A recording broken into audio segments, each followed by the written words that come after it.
নমস্কার বন্ধুরা, বাঙালি kitchen in দুবাইয়ে সবাইকে স্বাগত। আজ শেয়ার করব চিংড়ি মাছ দিয়ে লাউয়ের ঝোল।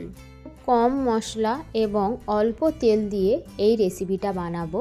এই রেসিপিটা আপনারা বাড়িতে একবার ট্রাই করে দেখতে পারেন এবং কমেন্টে অবশ্যই জানাবেন এই রেসিপিটা আপনাদের কেমন লেগেছে। চলুন মার্কেট থেকে লাউ চিংড়ি কিনে আনি। মার্কেটে পৌঁছে গিয়েছি, মার্কেটের ভিতরে গিয়ে আপনাদেরকে দেখাচ্ছি। চলুন, দেখুন চলে এসেছি লাউয়ের কাছে। লাউ এখানে কত, আমি এখান থেকে একটা লাউ বেছে নিয়ে নেব কচি দেখে। এদিকে ভুট্টা আছে, কোন জিনিসে কত করে দাম সব উপরে লেখা আছে এবং কোন দেশের জিনিস সেটাও লেখা আছে। চলুন মাছের দিকটাই যাই। এখানে দেখুন ড্রাগন ফ্রুট আর এখানে কত আতা। এখানে কত রকমের মাছ সাজানো আছে এবং তার নিচে দামও লেখা আছে। ওই দিকের দিকে চিংড়ি মাছটা আছে, দেখুন ওখানে 500 দাম, 8.99 দিরহাম। এখান থেকে চিংড়ি মাছ নিয়ে নেব।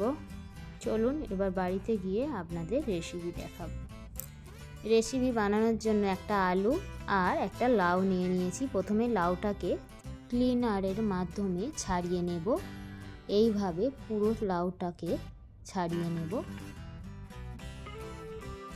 লাউটা ছাড়ানো হয়ে গেছে, এবার আলুটাকেও ছাড়িয়ে নেব। আলু ছাড়ানো হয়ে গেছে, এবার আলু আর লাউটাকে বড় বড় করে পিস করে নিচ্ছি। দেখুন এরকম বড় বড় করে পিস করে নিয়েছি। চলুন পুরো লাউটা কেটে নিই এবং ধুয়ে নিই। চিংড়ি মাছ নিয়ে নিয়েছি, এবার চিংড়ি মাছগুলো কেটে নেব। চিংড়ি মাছ নিয়ে নিয়েছি, নেওয়ার পরে চোখের উপর থেকে কেটে দিলাম আর চিংড়ি মাছের পাগুলো কেটে দিচ্ছি।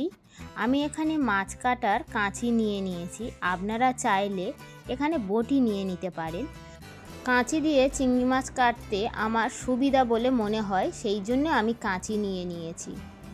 চিংড়ি মাছের গায়ে যে খোলা থাকে সেগুলো আমি ছাড়াবো না, খোলা সমেত আমি রান্না করব। এবার চিংড়ি মাছের মাথার মধ্যে যে নোংরা থাকে সেটাকে পরিষ্কার করছি। প্রথমে মাথাটা সামান্য কেটে নিয়ে মাথার মধ্যে কাঁচির আগা দিয়ে একটু তুললেই নোংরাটা বার হয়ে আসে। আর চিংড়ি মাছের মধ্যে যে নোংরাটা থাকে এইভাবে একটু কাটার পর এরম টানলে নোংরাটা বার হয়ে আসে। দেখুন শিরার মতন আরও চিংড়ি কেটে আমি দেখাচ্ছি। যারা চিংড়ি মাছ কাটতে জানেন না তাদেরকে দেখানোর জন্য আমি ডবল ডবল দেখাচ্ছি।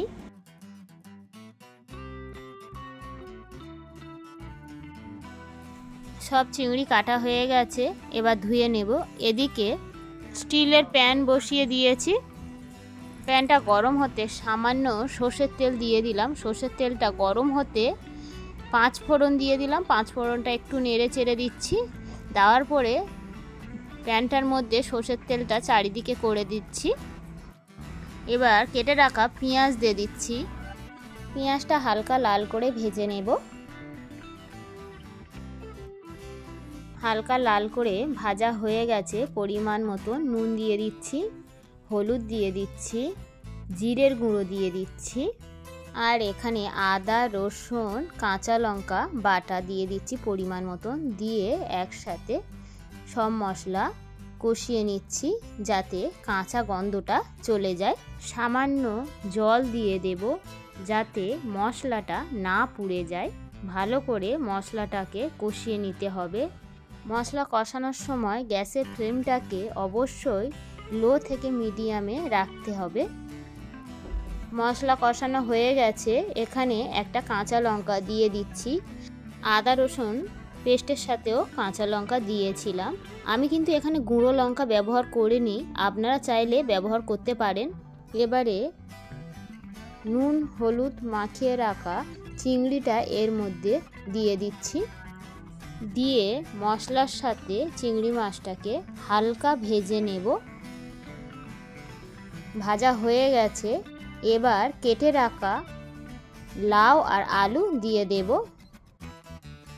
দেওয়ার পরে মশলার সাথে লাউ আর আলুটাকে অল্প কষিয়ে নেব। কষানো হয়ে গেছে, ঢাকা দিয়ে দেব 5 মিনিটের জন্য। গ্যাসের ফ্লেমটাকে কিন্তু লোতে রাখবো। 5 মিনিট পরে ঢাকা খোলার পরে দেখুন কতটা জল বার হয়েছে লাউ থেকে। আবারও একটু নেড়ে চেড়ে দেব।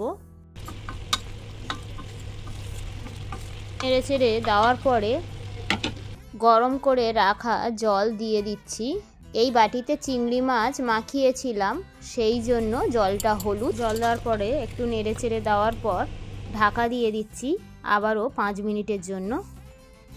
5 মিনিট পরে ঢাকা খুললাম। তরকারিটার কালার কত সুন্দর এসেছে। আমি কিন্তু কাঁচা লঙ্কায় রান্না করছি। লাউ আলু সবই সেদ্ধ হয়ে গেছে। লাউ আলু তরকারি একটু ঝোল ঝোল থাকবে। উপর থেকে ধনেপাতা কুচি ছড়িয়ে দিলাম। লাউ আলু চিংড়ি মাছের ঝোল রেসিপিটা হয়ে গেছে, এবার নামিয়ে নেব।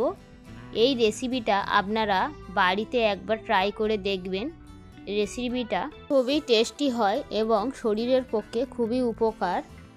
অনেকেই লাউ খেতে পছন্দ করেন না, এরকমভাবে বানিয়ে খেয়ে দেখতে পারেন।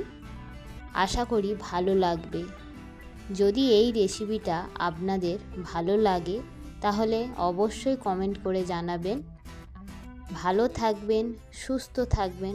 আবার চলে আসব নতুন কোনো রেসিপি নিয়ে। ধন্যবাদ।